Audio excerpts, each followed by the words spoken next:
श्री गणेशाय नमः। दोस्तों, वीडियो शुरू करने से पहले वीडियो को लाइक कर दे और चैनल को सब्सक्राइब जरूर कर दे। Story name is Bound Be Fated and this story is begin from chapter 11 to 15 and guys don't forget to share your reviews and put on your earphones before starting the video for better experience। तो चलिए शुरू करते हैं। सक्षम ने शान को आवाज देते हुए कहा, चलना यार। शान ने हाँ में सिर हिलाते हुए कहा, हम। ये कहते हुए वो ड्राइविंग सीट पर बैठा और उसने कार स्टार्ट कर उसे घुमाया तो सक्षम ने पीछे बैठे रुद्र, जो कि अपने फोन में बिजी था, उसको देख शरारत से कहा, भाई अनन्या का कॉल आ रहा था मेरे पास। रुद्र ने सक्षम की बात सुनकर कहा, तो बात कर लेता उससे। इस पर सक्षम ने कहा कि ना, वो पूछ रही थी मेरा बेबी कहाँ है। ये कहते हुए सक्षम हंस पड़ा तो उसके साथ शान भी हंस दिया और उसने हंसते हुए कहा, सीरियसली रुद्र, शादी तुझे हो क्या गया है? शी इज सो इनोसेंट यार, don't do anything wrong to her. Rudra ने बियर की कैन खोल अपने होठों से लगाकर कहा, आई एम नॉट डूइंग एनीथिंग, सब कुछ अपने आप ही हो रहा है।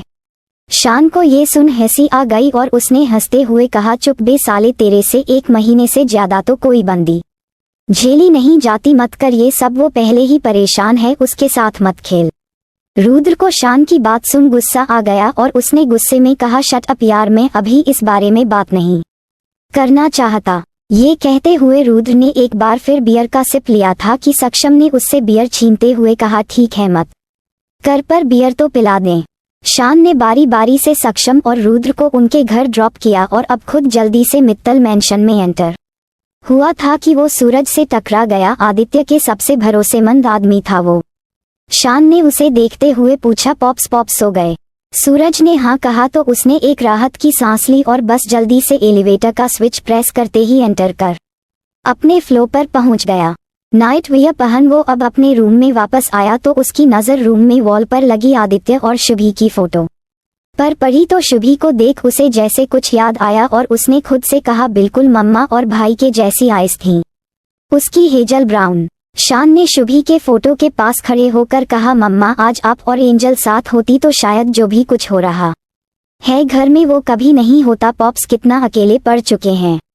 ये कहते हुए शान ने अब रूम की लाइट ऑफ कर दी और बेड पर आकर लेट गया। शान ने समीर के साथ मिलकर बहुत कोशिश की थी मगर आदित्य ने दूसरी शादी करने से साफ इनकार कर दिया था। वो शुभी की जगह कभी किसी और को दे ही नहीं सकता था। उसका प्यार शुभी के लिए आज भी खत्म नहीं हुआ था। शुभी और उसकी बच्ची अब इस दुनिया में नहीं थे। शुभी के जाने के बाद उसने खुद को शान और चीकू की परवरिश में उलझा कर रखा और बस अपने बिजनेस को और भी ऊंचाइयों तक पहुंचाया। वहीं दूसरी तरफ रुद्र छुपते छुपाते बालकनी से अपने रूम में आया तो डोर पर खड़े आयु ने उसे देखते हुए कहा, भाई आप किसी दिन पकड़े जाओगे। रुद्र ने उसके सिर पर मारते हुए कहा, चुप बे। ये कहते हुए वो रूम में आया तो आयु अपना सिर सहलाते हुए बोला, वैसे भाई मुझे भी किसी दिन अपने साथ लेकर चलो ना। रुद्र ने आयु की बात सुन हंसते हुए कहा, तू पढ़ाई कर, ये सब मुझे ही करने दे। तो आयु ने कहा, बस एक बार। रुद्र ने अपनी शर्ट निकालकर साइड में फेंकते हुए कहा, ओके ले चलूंगा। रुद्र अब जाकर बेड पर लेट गया और उसने अपना फोन निकाल आरोही को मैसेज सेंड किया। Knock knock. उधर आरोही को मैसेज मिला तो वो समझ गई थी कि ये कौन था, फिर भी उसने मैसेज सेंड कर उससे पूछा, वुज हियर। रुद्र जो कि फोन को ही घूर रहा था, आरोही का मैसेज आते ही खुश हो गया और मैसेज पढ़ा तो वो खुद को मुस्कुराने से रोक नहीं पाया और उसने अब जल्दी से उसे टाइप कर मैसेज सेंड किया, योर हस्बैंड। पर कुछ सोच एक बार फिर मैसेज सेंड किया, नो योर सीक्रेट हस्बैंड। आरोही उसका मैसेज पढ़ मुस्कुरा दी। मैसेज सेंड करते हुए उसने उससे पूछा, हम बोलो। रुद्र ने एक नज़र स्टडी टेबल के सामने बैठे आयु को देखते हुए मैसेज सेंड किया, कॉल करना चाहता हूँ तुम्हें, मैं आए। रुद्र का मैसेज पढ़ आरोही की आंखें हैरानी से बड़ी हो गईं और उसने सोनल से कहा, कॉल करने की बात कर रहे हैं? सोनल ने ये सुन चिल होकर कहा, हाँ तो कर लेना, ही इज योर हस्बैंड यार। इतना कहकर वो ब्लैंकेट सिर तक तान लेट गई। आरोही उसके सामने मिमियाते रह गई। रुद्र का ये बदला रूप उसे समझ नहीं आ रहा था। उसने सोनल से कहा, मैं क्या बात करूंगी? इस पर सोनल ने कहा, जो वो पूछे जवाब दे देना। सच्चा आशिक लग रहा था तेरा जब वो तुझे ढूंढते हुए यहाँ हॉस्टल तक आया। लड़का अच्छा है, एक बार बात तो कर उससे। इधर आरोही के मैसेज का इंतजार कर रहे रुद्र को अब गुस्सा आने लगा कि आखिर वो उसके मैसेज का रिप्लाई क्यों नहीं कर रही, ड्रिंक की थी आज तो थोड़ा नशे का भी असर था जो वो अपने अंदर जागते इन एहसासों को दबा नहीं पा रहा था।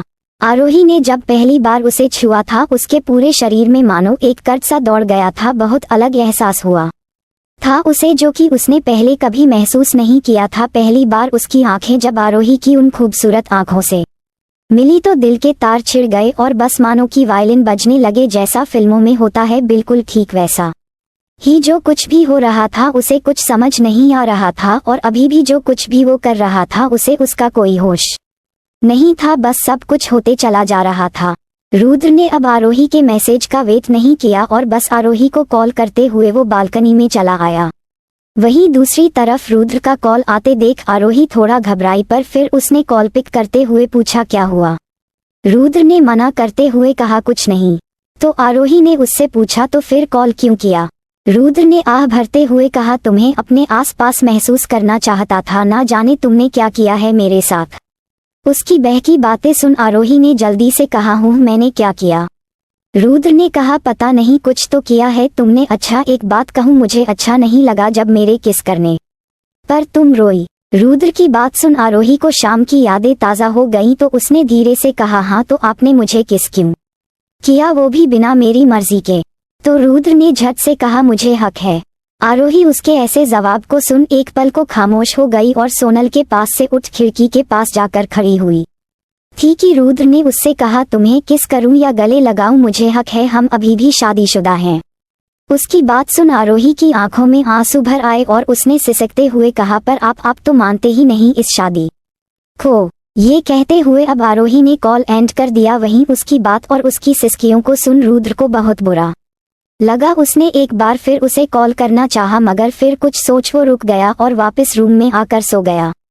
सुबह के समय रुद्र की आंख खुली तो निखिल को अपने सामने बैठा देख उसका दिल मुंह में आ गया और वो हड़बड़ा कर उठा। तो निखिल ने सामने सोफे पर बैठे हुए उससे कहा आराम से, इतनी हड़बड़ाहट क्यों। रुद्र ने बेड से खड़े होकर उससे पूछा पापा आप कुछ काम था तो मुझे बुला लिया होता। निखिल उसकी बात सुन उठकर खड़ा हुआ और उसने मुस्कुराते हुए कहा नहीं बेटा, अच्छा छोड़ो ये सब, आज मेरा तुम्हारे साथ तुम्हारी कोचिंग इंस्टीट्यूट जाने का इरादा है, रेडी हो जाओ फिर हम निकलेंगे। ते कहते हुए निखिल वहां से उठकर चला गया मगर रुद्र उसे तो ऐसा लगा मानो बिजली उस पर आकर गिरी है। कोचिंग उसने तो एक बार भी जाकर कोचिंग की शक्ल तक नहीं देखी। पहली और आखिरी बार वो तब कोचिंग गया था जब निखिल उसके साथ गया था। रुद्र ने अपना सिर पीट लिया। निखिल अगर कोचिंग इंस्टीट्यूट गया तो रुद्र का काम तमाम होने पर था। रुद्र रेडी होकर नीचे डाइनिंग हॉल में आया तो देखा सब लोग ब्रेकफास्ट कर रहे थे। रुद्र को समझ नहीं आ रहा था कि वो कैसे बात करे निखिल से। कोचिंग इंस्टीट्यूट जाने का कोई मतलब ही नहीं था, ऐसे में वहां जाकर बेइज्जती होने से अच्छा था कि वो यहीं पर मन भर कर निखिल से डांट खा ले। रुद्र ने हिम्मत कर डाइनिंग टेबल के पास जा निखिल के सामने खड़े होकर कहा पापा मुझे कुछ बताना है आपको। निखिल ने चाय पीते हुए कहा हम। रुद्र ने अपना सिर झुकाते हुए कहा आप प्लीज इंस्टीट्यूट ना जाएं क्योंकि मैं कभी वहां गया ही नहीं।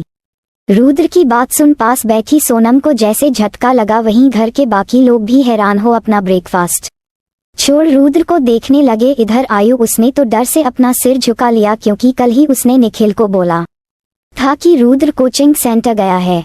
तभी निखिल अपनी जगह से उठा और रुद्र के पास जा उसने एक नजर उसे देखा और फिर अगले ही पल एक जोरदार तमाचा उसके गाल पर दे मारा। सोनम ये देख चिल्लाई निखिल। तो निखिल ने कहा नहीं आज कोई नहीं बोलेगा। रुद्र जो थप्पड़ की वजह से एक तरफ झुक गया था उसने अपने गाल पर हाथ रख लिया कि निखिल ने उसे सीधे खड़े करते हुए कहा बाहर निकलो। सोनम निखिल की बात सुन सकपका कर अपनी जगह से उठ गई और उसने निखिल से कहा निखिल आप कि निखिल ने सोनम को गुस्से में घूरते हुए कहा नो सोनम आज नहीं, तुम्हें पता है ये 6 महीने से हमें बेवकूफ बना रहा है कि ये कोचिंग जा रहा है। तुम्हारी लापरवाही का नतीजा है कि ये आज इस जगह पर खड़ा है और इसने हम सब से इतना बड़ा झूठ बोला। ये थप्पड़ इसे पहले ही पड़ना चाहिए था। निखिल ने आगे कहा इसकी उम्र के सारे इसके यार दोस्त सब सेटल हो चुके हैं, बस इसे तो अपनी लाइफ में जैसे कुछ करना ही नहीं है, बस गिटार पकड़ा दो इसे तो। निखिल को भड़कते देख अर्चना जी अब बीच में बोली निक की बात को आराम से भी किया जा सकता है, ऐसे जवान बेटे पर हाथ उठाना ठीक नहीं। इस पर प्रताप जी ने कहा, हाँ निक्की, और मैं बात करता हूँ ना। निखिल ने गुस्से में प्रताप जी और अर्चना जी को देखा तो वो दोनों अब खामोश हो गए। निखिल ने वापस रुद्र की तरफ मुड़कर कहा, सुना नहीं तुमने? I said get out from my house.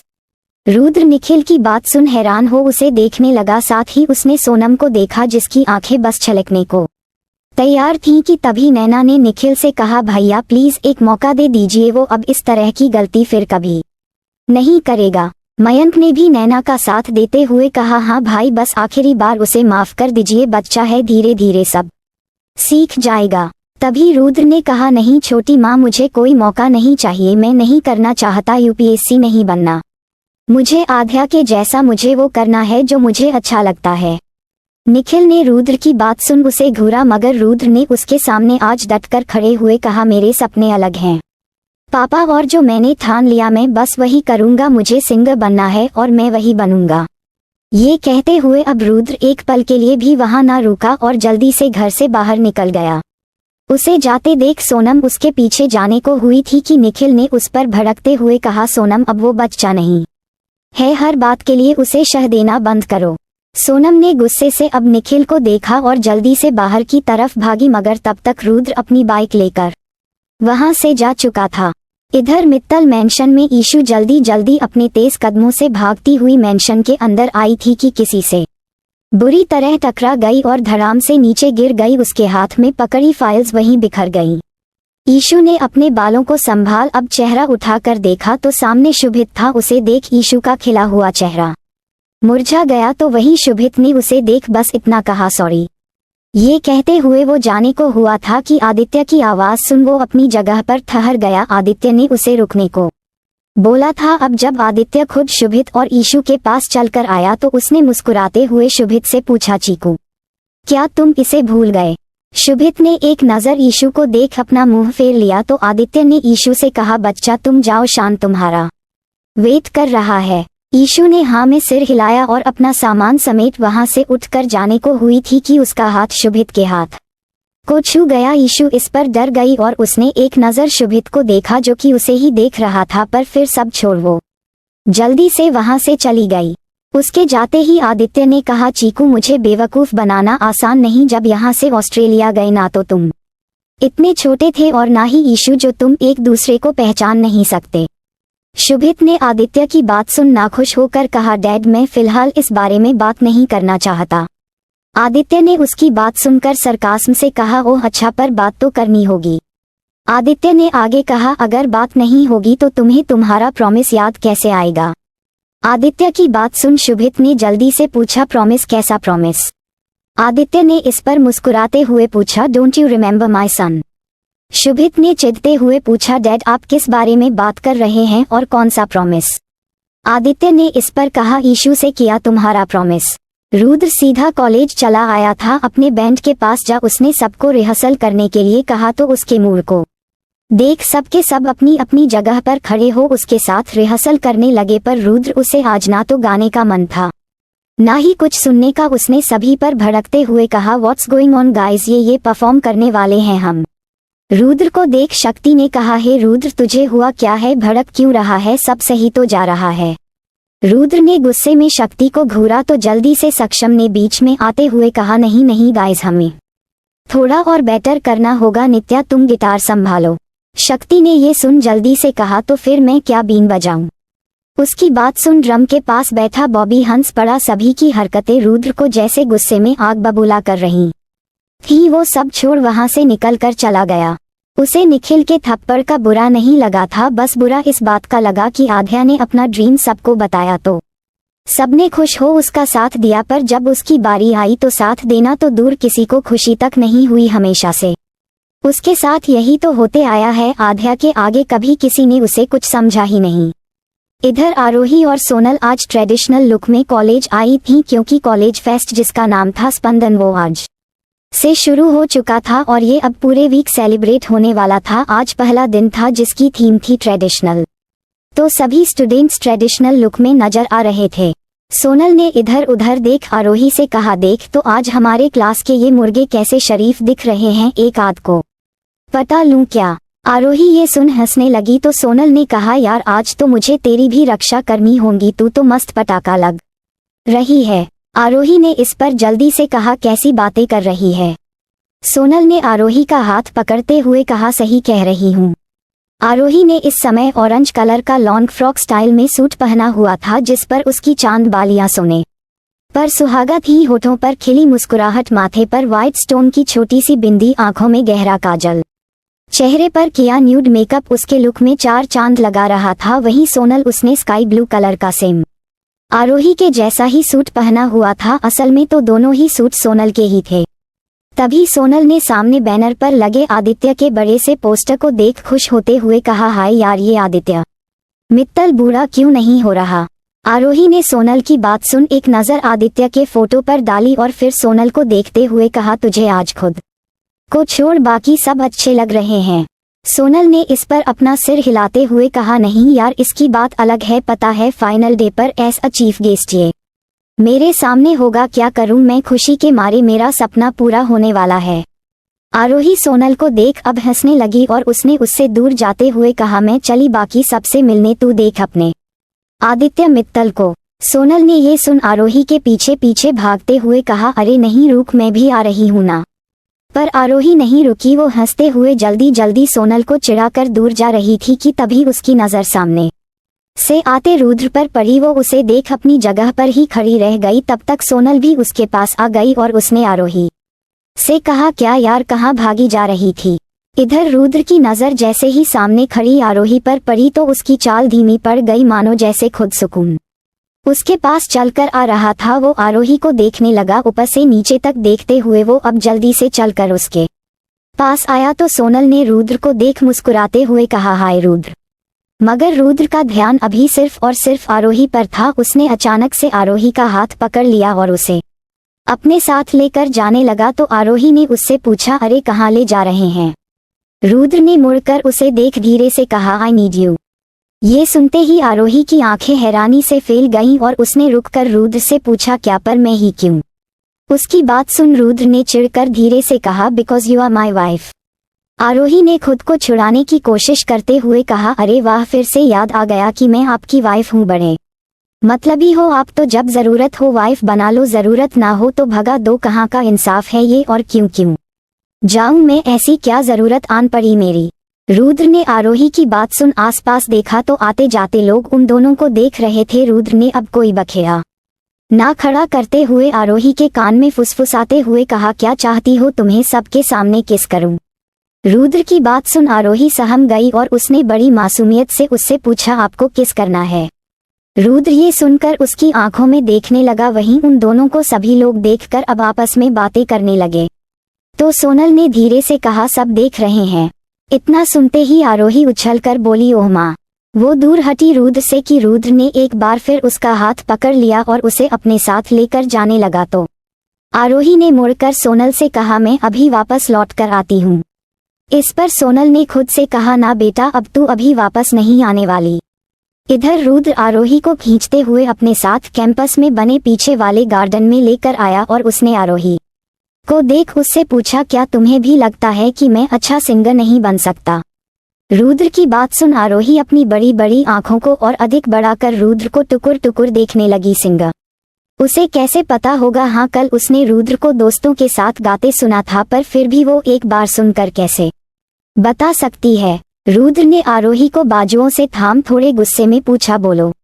आरोही उसकी तेज आवाज सुन सहम गई, पर फिर भी उसने जल्दी से अपना सिर हिलाते हुए कहा, नहीं, आप तो बहुत अच्छा गाते हैं और देखना आप एक दिन बहुत फेमस सिंगर बनेंगे। रुद्र आरोही की बात को सुन खुश हो गया। उसने मुस्कुराते हुए पूछा, सच तुम्हें ऐसा लगता है। आरोही ने उसे देख बेख्याली में हाँ में सिर हिलाया और कहा, हाँ। रुद्र ने आरोही से पूछा, तुम्हें विश्वास है मुझ पर। आरोही ने उसे देखते हुए कहा, हाँ। रुद्र ने खुश हो झट से अब आरोही को अपनी बाहों में भर लिया। आरोही चिहुंक उठी, अपने पास बुला गले लगाना। जाने रुद्र उस पर क्या जादू कर रहा था कि उसका शांत मन शोर करने लगा था और बहते पानी की तरह उसके बदन में लहरें उठने लगी थीं। आरोही ने रुद्र को खुद से अलग करने की कोशिश की थी कि तभी किसी ने बेदर्दी से उन दोनों को दूर कर दिया। वहीं दूसरी तरफ आदित्य के ऑफिस में इस समय समीर के साथ बैठा हुआ था कि तभी शुभित गुस्से में उसके ऑफिस का डोर बिना नॉक किए अंदर चला आया। समीर ने ये देख अपनी जगह से खड़े हो आदित्य ने कहा चल हम बाद में मिलते हैं। आदित्य ने हाँ में सिर हिलाया तो उसके जाते ही शुभित गुस्से में चिल्लाया डैड क्या है ये सब, आप ऐसा कैसे कर सकते हैं, मैं उस गूंगी बहरी से शादी नहीं करूंगा। शुभित की बात सुन आदित्य ने गुस्से में घूर उस पर भड़कते हुए कहा माइंड योर लैंग्वेज चीकू। पर शुभित ने गुस्से में कहा no dad how could you. Aditya ने उसकी बात सुन अपनी पॉकेट से सिगरेट निकाल उसे जलाते हुए कहा अगर एमडी बनना चाहते हो तो अपना प्रॉमिस पूरा करो, ईशू से शादी कर लो। शुभित ने सिर हिलाते हुए कहा नो वे डैड। आदित्य मुस्कुराया और उसने सिगरेट का कश लेते हुए कहा ओके फिर एमडी बनने का सपना छोड़ दो, तुम सोचो तुम्हें एना चाहिए या। आदित्य ने जानबूझकर अपनी बात को अधूरा छोड़ दिया। शुभित उसकी बात सुन अपने धीमे कदमों से केबिन से बाहर निकल गया। उसके जाते ही आदित्य ने कहा सॉरी बेटा, तुम्हारे साथ ये सब करने का कोई इरादा नहीं बट तुमने मजबूर किया है मुझे। आदित्य ने अब अपना फोन निकाल मयंक को कॉल किया तो मयंक ने जल्दी से कॉल पिक करते हुए पूछा हेलो कैसे है भाई। इस पर आदित्य मुस्कुराया और उसने जवाब दिया बस जी रहा हूँ। आदित्य ने आगे कहा अच्छा सुन, घर आ रहा हूँ, सबके सब घर पर होने चाहिए, जरूरी बात करनी है। इतना कहकर आदित्य ने कॉल एंड किया तो मयंक के पास खड़ी नैना ने उससे पूछा क्या हुआ। मयंक ने नासमझी में सिर हिलाते हुए कहा पता नहीं, आदि भाई का फोन था, कह रहे थे कुछ जरूरी बात है, घर पर आकर करेंगे। नैना ने सोचते हुए पूछा ऐसी क्या बात है। मयंक ने कहा वो सब छोड़ो, ईशू कहाँ है। नैना ने रूम से बाहर जाते हुए कहा अभी अभी मित्तल मैंशन से ही तो आई है। वहीं कॉलेज में आरोही को रुद्र से दूर कर अनन्या ने एक जोरदार थप्पड़ आरोही को दे मारा तो रुद्र तिलमिला उठा और उसने जल्दी से आरोही को पीछे खींच अनन्या और आरोही के बीच में आते हुए कहा अनन्या तुम्हारी हिम्मत कैसे हुई आरोही को छूने की। अनन्या ने रुद्र की आवाज सुन सब छोड़ जल्दी से उसके गले लगते हुए कहा रुद्र कहाँ चले गए थे तुम। वहीं रुद्र उसे गुस्सा आ रहा था तो उसने अनन्या को दूर झटकते हुए कहा तुम्हें क्या मैंने कहा ना, हमारे बीच अब सब खत्म हो गया है। इधर आरोही वो तो शौक थी कि उसके साथ हुआ क्या, अपने गाल पर हाथ रखो उन दोनों की बातें सुनने लगी। रुद्र ने आरोही का हाथ पकड़ गुस्से में अनन्या को घूरते हुए कहा स्टे अवे फ्रॉम मी। ये कहते हुए उसने अब आरोही को अपने साथ लिया और उसे लेकर वहां से चला गया। वहीं आरोही अब रोने लगी और उसने रोते हुए पूछा अब कहाँ ले जा रहे हैं, मगर रुद्र चुप रहा और आरोही को पार्किंग में लेकर आया। उसने अपनी बाइक स्टैंड से हटा स्टार्ट करनी चाहिए थी कि आरोही ने कहा मैं कहीं नहीं जाऊंगी। रुद्र ने आरोही की बात सुन उसे घूर कर देखा तो आरोही झेप गई और उसने बात बदलते हुए कहा मेरा मतलब है कि मैं कैसे इस बाइक पर बैठूंगी, आज मैंने ट्रेडिशनल वेयर किया है। उसकी बात सुन रुद्र ने आरोही को नीचे से ऊपर तक देखा और फिर कुछ सोच बाइक को वापस स्टैंड पर लगा दिया। वाकई वो बाइक पर नहीं बैठ सकती थी क्योंकि बाइक की सीट थोड़ा ऊपर थी, वो एक स्पोर्ट्स बाइक थी। रुद्र आरोही के पास आया और एक बार फिर उसका हाथ पकड़ उसे अपने साथ कॉलेज से बाहर ले जाने लगा। आरोही चुपचाप उसके पीछे पीछे चल रही थी। वहीं रुद्र वो अपने फोन में बिजी था। कॉलेज के कैंपस से बाहर निकल रुद्र ने आरोही का हाथ छोड़ दिया और फिर किसी को कॉल करने लगा तो मौके का फायदा उठा आरोही चुपचाप धीरे धीरे पीछे हटने लगी और बस जैसे ही मुड़कर जाने को थी कि उसका दुपट्टा ना जाने कहां अटक गया। उसने जल्दी से मुड़कर देखा तो रुद्र उसके दुपट्टे को अपने हाथ में लेकर खड़ा उसे गुस्से में घूर रहा था। आरोही ने उसे देख रोनी सूरत बनाते हुए कहा मुझे अंदर जाना है, आपके साथ नहीं जाना। रुद्र आरोही का दुपट्टा थामे आगे बढ़ा तो आरोही पीछे हटने लगी कि रुद्र ने उसका हाथ पकड़ उसे अपने पास खींच लिया। आरोही इस सबसे हैरान बस रुद्र की आंखों में देखे जा रही थी कि तभी रुद्र ने उसके लाल पड़ चुके गाल को अपने हाथ से छूकर पूछा is it hurting so bad. Aarohi को रुद्र की बात सुन गुस्सा आया। उसने रुद्र का हाथ दूर झटकते हुए कहा छुओ मत, क्या बिगाड़ा है मैंने आपका, पहले आप मुझे परेशान करते हैं और फिर आपकी गर्लफ्रेंड क्यों मेरे पीछे पड़े हैं। आरोही की तेज होती आवाज को सुन आसपास के लोग उन्हें देखने लगे थे। रुद्र चुप रहा और थोड़ी ही देर में वहां उनके सामने एक कैब आकर रुकी तो रुद्र ने आरोही को उसमें बैठाना चाहा मगर आरोही ने घबराते हुए अपने हाथ को पीछे खींच उससे पूछा कहाँ ले जा रहे हैं। इस पर रुद्र ने अब उसे आंखें दिखाते हुए कहा चुपचाप बैठो वरना। आरोही ने रुद्र को घूर कर देखा और मना करना चाहा था कि उसने आरोही को अंदर बैठा दिया और खुद भी उसके साथ बैठ गया। आरोही ने इस सब से चिढ़कर उससे पूछा, परेशानी क्या है, क्यों मुझ पर अपनी मर्जी थोप रहे हैं। रुद्र ने आरोही की बात सुन धीरे से कहा, तुमने भी तो मुझ पर अपनी मर्जी थोप कर मुझसे शादी की, अब मेरी बारी है। आरोही उसकी बात और उसके कहने के अंदाज से सिहर उठी। उसे डर लगने लगा था कि ना जाने वो अब उसके साथ क्या करने वाला था। कुछ देर बाद कैब एक अपार्टमेंट के बाहर रुकी। रुद्र आरोही का हाथ पकड़ उसे अपने साथ लेकर अपार्टमेंट के अंदर चला गया। एलिवेटर का डोर ओपन हुआ तो रुद्र अपार्टमेंट के 7th फ्लोर पर बने एक फ्लैट के सामने जा कर खड़ा हुआ, जहां पर पहले से ही सक्षम खड़ा हुआ था। रुद्र ने सक्षम से फ्लैट की चाबी लेकर पूछा, आयु को कुछ? सक्षम ने उसे हाथ दिखाते हुए कहा, टेंशन मत ले, उसे झूठ बोलकर चाबी लाया हूं, कुछ नहीं पता चलने दिया। रुद्र ने हाँ में सिर हिलाया तो सक्षम ने अब उसे कुछ इशारा किया और फिर मुस्कुराते हुए उसे बाय कहकर चला गया। आरोही उन दोनों की बातें ध्यान से सुन रही थी, मगर उन दोनों की इशारेबाजी उसे समझ नहीं आई। इधर रुद्र ने फ्लैट को ओपन कर आरोही को अंदर अपने साथ खींच लिया। आरोही चिल्लाई और उसने घबराते हुए उससे पूछा, आप मुझे यहाँ क्यों लेकर आए हैं? इस पर रुद्र ने डोर बंद कर अगले ही पल आरोही को डोर से सटाकर उसके होठों पर अपने होंठ रख दिए। आरोही अपनी जगह पर जड़ हो गई और डोर से सटकर ही खड़ी रह गई। सांसें थम गईं और आंखें अपने आप बंद हो गईं। वहीं रुद्र, वो तो उसे ऐसे किस कर रहा था कि मानो मुद्दत की प्यास थी जिसे वो बुझाने की कोशिश कर रहा था। उसके होठों को कई बार चूमने के बाद उसने भारी हो चुकी सांसों से आरोही को देखते हुए कहा, ओपन योर लिप्स। आरोही रुद्र की बात सुन होश में आई और उसने रुद्र को दूर धकेल जल्दी से डोर ओपन करने की कोशिश की, मगर जब वो नहीं खुला तो वो डर गई और उसने मुड़कर रुद्र को देखते हुए पूछा, आप मेरे साथ क्या करना चाहते हैं?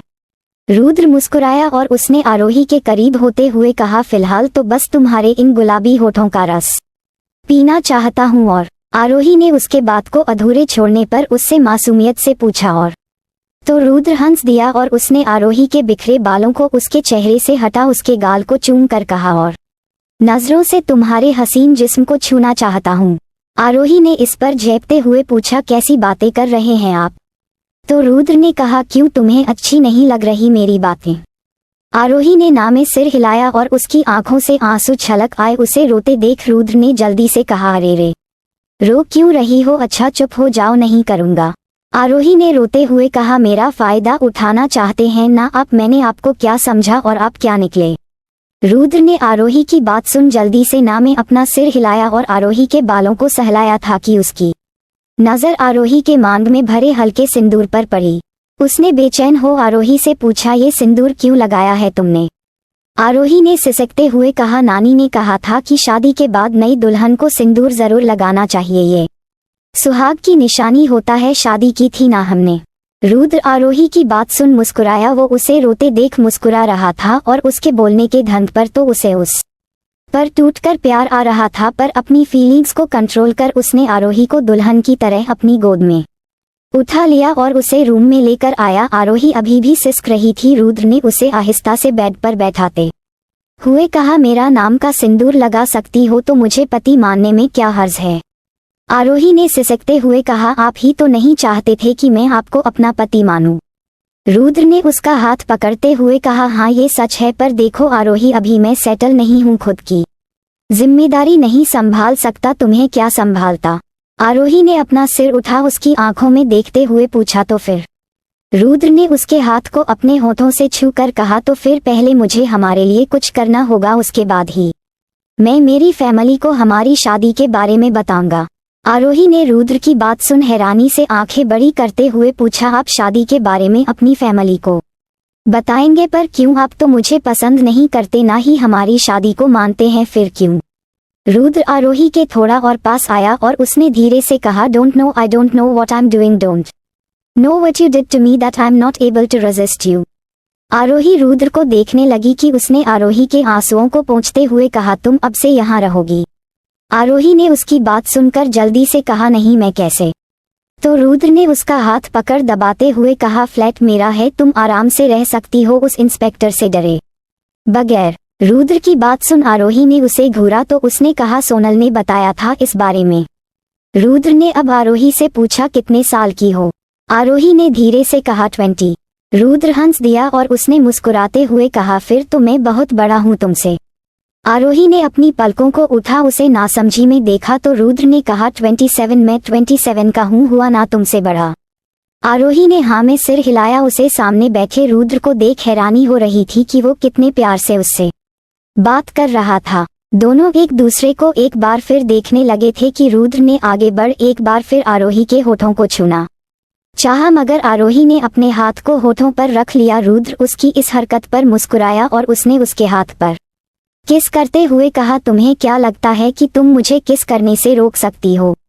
रुद्र अभी भी आरोही पर झुका हुआ था कि उसका फोन बजने लगा। उसने फोन पॉकेट से निकाल कर देखा तो फोन घर से आ रहा था। उसका मन नहीं हुआ कॉल पिक करने। उसने एक नज़र अपने सामने बैठी आरोही को देखा और आरोही ने उसे फोन बजकर बंद हो चुका था, मगर कुछ देर बाद फिर बजने लगा तो रुद्र ने कॉल पिक किया और उधर से आवाज सुन जल्दी से कहा हाँ चाचू। वो उसके सामने ही बात करने लगा था तो आरोही भी उसकी बातें सुनने लगी। जब रुद्र ने कॉल कट किया तो आरोही ने धीरे से पूछा बहुत बड़ी फैमिली है आपकी। रुद्र आरोही की बात सुन मुस्कुराया और उसने सिर हिलाते हुए कहा हम जल्दी ही सबसे तुम्हें मिलवाऊंगा। ये कहते हुए रुद्र ने अपनी उंगली से आरोही की नाक को छुआ तो वो शर्मा गई और उसने अपनी नाक सहलाते हुए कहा लगी मुझे ये नाजुक होती है। रुद्र उसके ऐसा कहने पर हंस दिया और उसने उससे पूछा तो तुम बताओ कहाँ छू सकता हूँ तुम्हें। आरोही ने मुंह बनाते हुए कहा धोखेबाज, आप पूछते कहाँ है, जो मन करता है वो करते हैं। रुद्र ने ये सुन आरोही पर झुकते हुए कहा बात तो सही है, फिर क्या थोड़ी और अपने मन की कर लूं। ये कहते हुए उसने आरोही के होठों को चूम लिया। आरोही का मुंह बन गया तो रुद्र ने कहा वैसे मेरा मन नहीं भरा है, पर फिलहाल मुझे जाना है। वो उठकर जाने को हुआ तो आरोही ने कहा मुझे भी कॉलेज वापस जाना है। रुद्र ने उसकी बात सुन एक नज़र उसे देखा पर फिर अगले ही पल कहा जाओ पर ये सब निकाल कर कुछ और पहन लो। आरोही ने उसकी बात हैरानी से पूछा इन कपड़ों में क्या खराबी है। रुद्र ने आरोही का दुपट्टा थाम कर कहा है खराबी इन कपड़ों में नहीं, इस मेकअप में सब हटाओ, मुझे ये मेकअप वगैरह ज्यादा पसंद नहीं। रुद्र की बात सुन आरोही ने कहा पर मुझे तो पसंद है। इस पर रुद्र ने आरोही पर हावी होते हुए कहा ना मुझे पसंद नहीं, इतना सज धज कर कॉलेज अकेले जाओगी कैसे कैसे का एस्टरिस्क एस्टरिस्क एस्टरिस्क बैठे हैं वहाँ साले सब घूर कर देख रहे थे तुम्हें। तो इस पर आरोही ने कहा मगर मेरे पास और कोई कपड़े नहीं हैं। रुद्र ने ये सुन अब रुकते हुए कहा मैं ले आऊंगा, कल चले जाना कॉलेज फेस्ट अभी 1 वीक तक चलेगा, आउटडोर बंद कर लो और मैं कॉल करूंगा उसके बाद ही डोर ओपन करना, बाकी किसी के लिए नहीं। आरोही ने कुछ नहीं कहा, उसे उस पर बहुत गुस्सा आ रहा था, कैसे वो उसे ऑर्डर दे रहा था। आरोही ने उसके जाते ही गुस्से में डोर बंद कर खुद से कहा क्या मुसीबत मोल ले ली मैंने, एक वो कपिल कम था जो अब ये महाराज। दूसरी तरफ आदित्य शान समीर और शुभित के साथ निखिल के घर पहुंच गया था। घर के बाहर इतनी लग्जरियस कारों को रुकते देख और उनमें से निकलते बॉडीगार्ड्स को देख आयु जल्दी से बालकनी से अंदर भागा और उसने लिविंग एरिया में आते हुए सोनम और नैना से कहा आदि अंकल आ गए। सोनम मुस्कुराए और उसने नैना से कहा ईशू को नीचे बुला लो। नैना ने झिझकते हुए कहा क्या पता दीदी वो लोग किसी और काम से आए हों। सोनम मुस्कुराए और उसने सिर हिलाते हुए कहा अरे नहीं छोटी, वो हमारी ईशू का हाथ मांगने ही आए हैं। निखिल मयंक दोनों घर के मेन गेट पर जा पहुंचे और आदित्य के साथ सबको लेकर लिविंग हॉल में पहुंचे तो प्रताप जी को देख आदित्य ने उनके पास जा उनके पैर छूकर पूछा कैसे हैं अंकल। प्रताप जी आदित्य को आशीर्वाद देते हुए मुस्कुराए और उन्होंने कहा बढ़िया ही है सब। आदित्य ने बारी बारी से सुरेंद्र जी और अर्चना जी के पैर छू प्रताप जी से कहा अच्छा है पर मेरे घर में सब कुछ बढ़िया नहीं है अंकल जी। आदित्य की बात सुन प्रताप जी ने पूछा क्यों बेटा क्या हुआ। आदित्य अपनी जगह पर निखिल के पास जाकर बैठ गया और उसने शान और शुभित की ओर इशारा करते हुए कहा इन दो गधों की शक्ल देख देख ऊब चुका हूँ, इसलिए सोच रहा हूँ कि अब अपनी बेटी को घर लेकर ही जाऊं। निखिल और बाकी सब आदित्य की कही बात का मतलब बखूबी समझ गए तो वे सब मुस्कुरा दिए। वहीं आदित्य ने अब असल मुद्दे पर आते हुए प्रताप जी से कहा चीकू ईशू से किया वादा पूरा करना चाहता है अंकल जी, ईशू को मेरी बहू बनाना चाहता है, आपकी पोती को अपना हमसफर बनाना चाहता है। प्रताप जी आदित्य की बात पर मुस्कुरा दिए। सब जानते थे कि बचपन से ही चीकू ईशू को बहुत पसंद करता था। उसने जब दोनों स्कूल में थे तो ईशू से प्रॉमिस भी किया था कि वो उससे शादी करेगा, मगर उसके ऑस्ट्रेलिया जाने के बाद राणा परिवार इस बात को भूल चुका था। सबको लगा बच्चों का बचपना था जो कि उम्र के साथ खत्म हो जाएगा, पर ऐसा कुछ नहीं हुआ। इधर मयंक ने आदित्य की बात सुन तेज आवाज में कहा, माफ कीजिए आदि भाई, पर ऐसा नहीं हो सकता। चीकू और ईशू की शादी नहीं हो सकती। मयंक की बात सुन सभी हैरान हो गए। सोनम ने चाय की ट्रे रखते हुए उससे पूछा, क्या बात है मयंक, ऐसा क्यों बोल रहे हो? आदित्य अपनी जगह से उठा और उसने मयंक के सामने खड़े होकर उससे पूछा, क्या बात है मेरे भाई? मयंक ने आदित्य से कहा, भाई ईशू ये शादी नहीं करना चाहती, और सच कहूँ मैं भी नहीं चाहता ईशू चीकू के लिए। मयंक आगे कुछ कह पाता उससे पहले आदित्य ने उसे रोकते हुए कहा, मुझे ईशू से बात करनी है, और हाँ ईशू चीकू के लिए बिल्कुल परफेक्ट मैच है। सोनम आदित्य की बात सुन मुस्कुराए। वहीं उसके पास खड़ी नैना की आंखें भर आ। उसने एक नजर शान के पास बैठे शुभित को देखा। शुभित देखने में बिल्कुल आदित्य की परछाई था, बस उसकी आंखें वो शुभी के जैसी थीं। नैना शुभित को देखने में खोई हुई थी कि तभी सोनम ने धीरे से कहा, अरे अब तो उम्र भर देखते रहना अपने दामाद को, आओ कुछ मीठे का इंतजाम करते हैं। नैना ने उसकी बात सुन परेशान होते हुए कहा, पर अभी तो। सोनम ने उसकी बात बीच में काटते हुए कहा, चलो सोचती बहुत हो तुम। सोनम नैना को अपने साथ लेकर चली गई। वहीं आदित्य वो टेरेस पर ईशू के पास गया तो देखा वो अपनी पेंटिंग बनाने में बिजी थी। आदित्य ने उसे आवाज देते हुए कहा, ईशू। ईशू मुड़ी तो आदित्य को देख मुस्कुरा दी। आदित्य उसके पास चलकर आया और उसने उसकी पेंटिंग को देख मुस्कुराते हुए कहा, रंगों को कब कहाँ कैसे भरना है ये तुम बखूबी जानती हो बच्चा। ईशू हल्का मुस्कुराए और उसने अपना सिर झुका लिया। तभी आदित्य ने उसके सिर पर हाथ रखते हुए कहा, अपने इन रंगों से मेरे बेरंग घर को रंग दो बच्चा, चीकू को अपना बना लो। आदित्य की बात सुन ईशू की आंखें भर आईं और उसने अपना सिर उठा आदित्य से अपनी उंगलियों से इशारा करते हुए कहा, ये गलत है अंकल, चीकू मेरे साथ कभी खुश नहीं रहेगा। आदित्य को उसकी बात ज्यादा तो समझ नहीं आई, पर समझ चुका था कि वो मना कर रही है। इधर नीचे सभी हॉल में बैठे हुए थे कि तभी रुद्र वहां आया। उसे देखते ही समीर ने निखिल से पूछा, ये रुद्र है ना? निखिल ने बिना किसी भाव के एक नजर रुद्र को देख समीर को देख मुस्कुराते हुए अपना सिर हिला दिया। समीर ने रुद्र को देख खुश होते हुए कहा, ये तो बहुत हैंडसम हो गया है, बिल्कुल तेरी तरह। इसे छुपा कर क्यों रखा है, बाहर निकाला कर। समीर की बात सुन आयु हंस दिया। ये देख रुद्र ने उसे आंखें दिखा दी। उसने जाकर समीर के पैर छुए तो समीर ने उठकर उसे गले लगाते हुए कहा, निखिल ईशू चीकू के लिए परफेक्ट है, ऐसे ही मैं क्या सोचता हूँ मेरी सौम्या के लिए ये तेरा बेटा रुद्र परफेक्ट मैच है क्यों? ये कहते हुए समीर ने रुद्र के कंधे पर हाथ रखा था कि रुद्र हैरानी से समीर को देखने लगा। वहीं निखिल ने समीर से कहा, तू भी ना कुछ भी बोलता है, सौम्या बहुत छोटी है रुद्र से। समीर ने ये सुन जल्दी से कहा, हाँ तो क्या हुआ यार, इतना तो चलता है, आजकल अच्छे लड़के मिलते कहाँ हैं। रुद्र ने समीर की बातों से परेशान हो अब वहां से निकलने में ही अपनी भलाई समझी और जल्दी से सोनम के पास किचन में चला आया। उसे समझ नहीं आ रहा था कि ये मित्तल फैमिली उसके घर में क्या कर रही थी। इधर आदित्य मुस्कुराते हुए नीचे आया और उसने सोनम से कहा, सोनम मुंह मीठा करवाओ। ईशू मान गई। आदित्य की बात सुन निखिल खुश हो गया और दोनों खुश हो एक दूसरे के गले लग गए। निखिल ने सोनम से कहा, हाँ यार मुंह मीठा कराओ, आखिर अब हम समधी होने वाले हैं। प्रताप जी और सुरेंद्र जी भी खुश होकर गले लग गए। वहीं अर्चना जी वो तो खुशी से फूली नहीं समा रही थी। मयंक को भी ईशू के फैसले पर खुशी हुई, मगर उसे समझ नहीं आया कि आदित्य ने ऐसा क्या कहा जो वो मान गई। इधर सबके बीच चुपचाप बैठे शुभित ने गुस्से में अपनी मुट्ठी भींच ली, पर आदित्य को खुश होते देख शुभित के चेहरे पर एक शातिर मुस्कान खिल उठी। वहीं अब जब रुद्र को इस बात का पता चला तो वो जल्दी से टेरेस पर ईशू के पास गया और उसने ईशू को पकड़ते हुए पूछा, ओए सच में तुम उस चीकू से शादी करने वाली हो? ईशू की आंखें इस समय आंसुओं से भीगी हुई थीं। रुद्र को देख वो जल्दी से उसके गले लग गई तो रुद्र ने उसके सिर पर हाथ फेरते हुए पूछा, हे ईशू रो क्यों रही हो, शादी करनी है कि नहीं करनी है? वो कुछ नहीं बोली, बस सुबकती रही तो रुद्र हंस दिया और उसने उसे कसकर अपनी बाहों में भर प्यार से उसके सिर को चूमते हुए कहा, पागल अब तो खुश हो जा, रो क्यों रही है? कुछ देर बाद ईशु रुद्र से अलग हुई तो रुद्र ने उससे पूछा खुश होना।